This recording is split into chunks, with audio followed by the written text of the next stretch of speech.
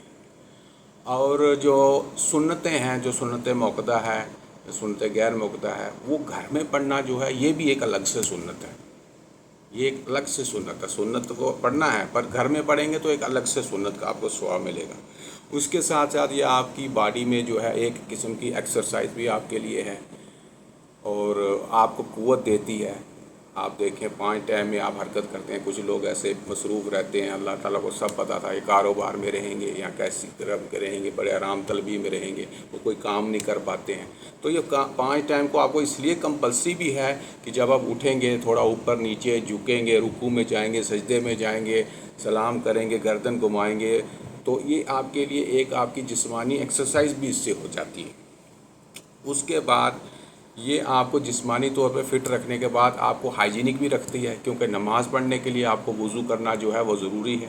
وضو کریں گے تو آپ کا جسم پاک رہتا ہے، اور جسم پاک رہ گیا اس کے بعد کپڑے بھی آپ کے پاک رہنے چاہیے. نماز پڑھنی ہے، آدمی اس چیز کا بھی اہتمام کرتا ہے بہت زیادہ.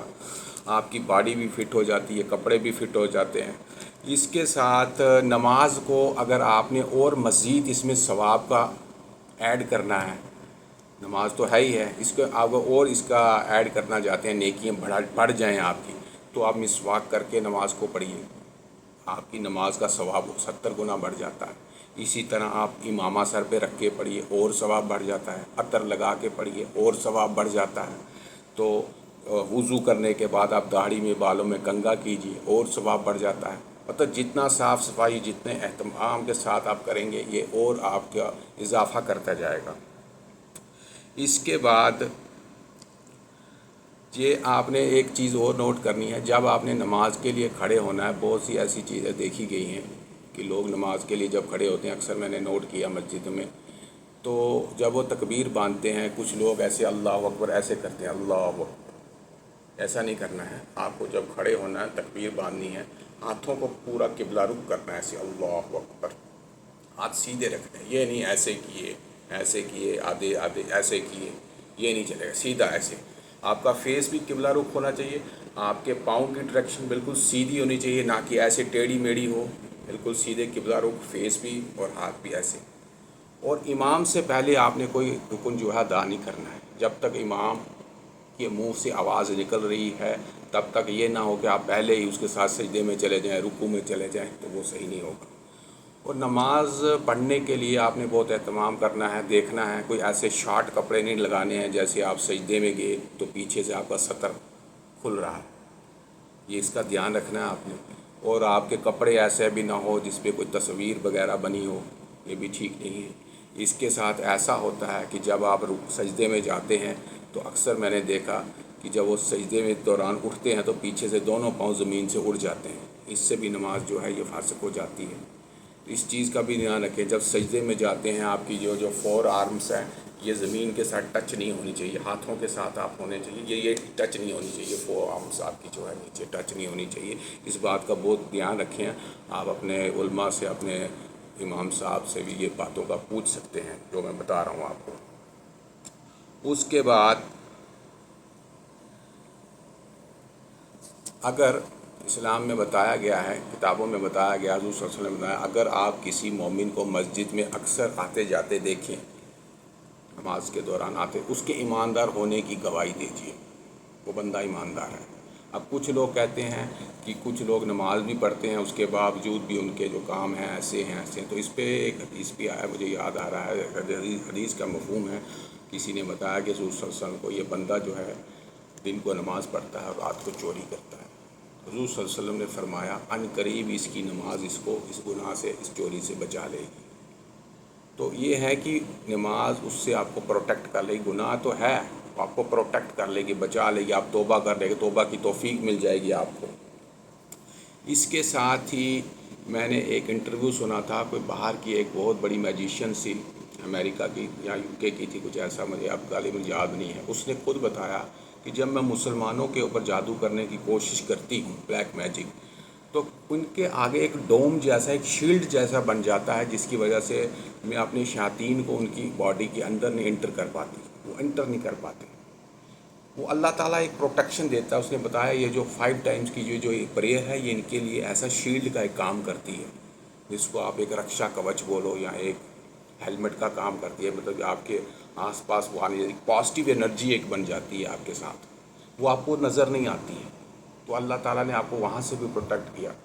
کچھ بھی ایسے ہیں شیطانی جنات ہیں اور بھی جادو کے اثرات ہیں، وہ اس پہ اثر نہیں کر پاتے ہیں. اگر کچھ ایسا ہوتا بھی ہے، اگر تو وہ بندے کی کوئی کمزوری ہے، نماز اس کی ڈھیلی ہے، کوئی اس کو کوئی یقین کم ہے، تو اتنا اثر نہیں ہوتا جتنا ایک نارمل بندے پہ ہو جاتا ہے. اس کا میں آپ کو ایک اور بتاؤں، یہ آپ کو پروٹیکٹ تو کرتی ہے ہر چیز سے، ہر شیطان سے، اور اس کے علاوہ یہ آپ کو بہت سے فائدے بھی دیتی ہے. جس قسم کے جیسے آپ تہجد کی نماز پڑھتے ہیں، اہتمام کرتے ہیں. تہجد کا ٹائم وہ وقت ہے جب اللہ تعالیٰ فرماتے ہیں، اللہ تعالیٰ ایک فرشتہ پکارتا ہے کوئی مانگنے والا. تو اس ٹائم پہ آپ کی ہر ایک حاجت جو ہے وہ پوری ہو سکتی ہے، جو بھی آپ مانگتے ہیں. اور میں نے ایسا پڑھا ہے کہ دنیا میں ایسا کوئی بھی ولی نہ گزرا ہے، نہ ولی ہوگا جس کی تہجد فوت ہوتی ہے. وہ تہجد کا پابند ضرور ہوگا، کیونکہ یہ ایک خاص اسپیشل فرض نمازوں، 5 فرض نمازوں کے بعد یہ ایک خاص نماز ہے اور ایک خاص وقت ہے تنہائی کا، جس میں کوئی مخلوق نہیں دیکھتی اس کو، اور اکیلا عبادت کرتا ہے اپنا بستر چھوڑ کے، سردی گرمی کو اگنور کر کے. تو یہ بہت ضروری چیز ہے. میں آپ کو ایک مثال دیتا ہوں کہ دنیا میں آپ نے دیکھا ہوگا جب رنگ میں 2 ریسلر، 2 پہلوان ہوتے ہیں اکھاڑے میں یا کشتی میں، ان دونوں میں سے جیتتا ایک ہی ہے، اور جیتتا وہی ہے جو زیادہ طاقتور ہو اور زیادہ داؤ پیچ جاننے والا ہوتا ہے. یہی مثال ہے اس دنیا میں مسلمان کی اور شیطان کی. ہمیں شیطان سے جیتنا ہے، اور شیطان ایک بہت پاورفل جو ہے چیز ہے، اس کے پاس بہت سی ٹیکنیکس ہیں. تو ہمیں اس سے بچنے کے لیے اللہ تعالیٰ نے قرآن دیا، نماز دی، اور حضور صلی اللہ علیہ وسلم کی سنت عطا فرمائی، جو کہ ٹیکنیکس ہیں اس سے بچنے کے لیے. تو ہم ایسے اس سے بچ نہیں سکتے، کیونکہ فرماتے ہیں کہ شیطان میں اتنی طاقت ہے، وہ انسان کے خون کے اندر دوڑتا ہے. آپ خود حساب لگا لو، جو خون کے اندر دوڑتا ہے تو وہ تو ہماری رگ رگ میں سمایا ہوا ہے. پر شیطان جو ہے وہ صرف انسان کے دماغ میں وسوسہ ڈال سکتا ہے، خیال ڈال سکتا ہے، ہاتھ پکڑ کے کچھ نہیں کرواتا. وہ ہمارے پھر اپنے اختیار میں ہوتا ہے کہ ہم وہ کریں یا نہ کریں. اگر تو ہمارا ایمان کمزور ہوتا ہے تو وہ ہمارے اوپر ہیوی ہو جاتا ہے. اگر ہمارا ایمان جو ہے اس کی پرسنٹیج زیادہ ہوتی ہے تو ہم اس کے اوپر حاوی ہو جاتے ہیں. اسی لیے نماز جو ہے یہ روح کی خوراک ہے، روح کی بھی ہے اور جسم کی بھی خوراک ہے. جیسے جسم کے لیے کھانا ہے، یہ روح کی خوراک ہے. آپ کا اندر سے انٹرنل آپ کو پازیٹیو رہتی ہے، انرجی بنائے رکھتی ہے، تاکہ اس شیطان کی وہ ٹیکنیک آپ کے اوپر نہ چل پائے. اگر وہ آپ کے اندر وسوسہ بھی ڈالے تو آپ اس کے اوپر ہیوی ہو جائیں. آپ نے دیکھا ہوگا کہ کئی بار دماغ میں ایسے غلط خیال آتے ہیں، نماز کا وقت ہو رہا ہے، نیند نہیں کھل رہی ہے، وضو کرنے کا دل نہیں کر رہا ہے، اذان کی آواز کانوں میں آ رہی ہے، ہم اس کو اگنور کر رہے ہیں، ہم اپنے کاموں میں لگے ہیں، ہم کہہ رہے ہیں ٹائم نہیں ملا، ہم میٹنگ میں تھے، ہم آفس میں تھے، ہم یہ تھے وہ تھے. یہ آنے نہیں چلیں گے.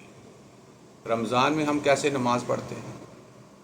تب تو ہماری مسجدیں بھری پڑی ہوتی ہیں، تب بھی ہمارے ساتھ ہی وہی معاملہ ہوتا ہے، آفس جانا ہے اور سب کچھ کرنا ہے. اس کے ساتھ ساتھ تو ہم بھوکے بھی ہوتے ہیں، پھر بھی ہم وہ سارے فرض جو ہیں وہ زیادہ اچھے سے پورے کر رہے ہوتے ہیں. وہ ایکسٹرا عبادت ہوتی ہے. تراویح بھی پڑھتے ہیں، ہر کوئی کرتے ہیں. کیوں؟ کیونکہ اس وقت جو ہے وہ جو پہلوان دوسرا ہے، آپ کا اپوننٹ جو شیطان ہے، اس کو اللہ تعالیٰ نے ویک کر دیا، سرکس شیاطین کو بند کر دیا. آپ ہیوی ہو گئے، آپ نے اپنے نفس پہ قابو آپ کو آ گیا.